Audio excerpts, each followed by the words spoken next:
এই শাসক দলের তৃণমূল কংগ্রেসের এমএলএ এমপিরা ওয়াকফ সম্পত্তি দখল করে রেখেছে।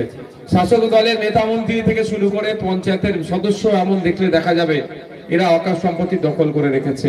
এরা আবার ওয়াকফ সম্পত্তি বাঁচানোর জন্য বিজেপি নিয়ে আসা আইনের বিরোধিতা করবে। আপনার আমার এটা বিশ্বাস করাই হচ্ছে বৃথা।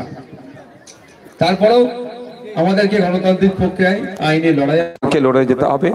গতকালকে আমরা কনস্টিটিউশন প্রোটেকশন ফোরামের পক্ষ থেকে কলকাতায় ওয়াকফ বোর্ডের অফিসে গিয়ে আমরা ডেপুটেশন দিয়েছি।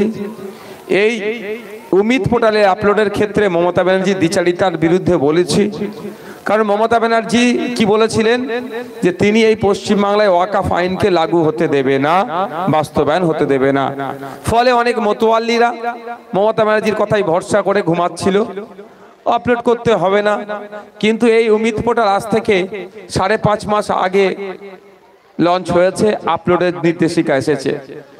এখন হঠাৎ করে 1 সপ্তাহ 10 দিন আগে মমতা ব্যানার্জি কি বলছেন, নির্দেশিকা দিচ্ছে উমিদ পোর্টালে সব আপলোড করে দাও। এটা কিভাবে সম্ভব ভাই?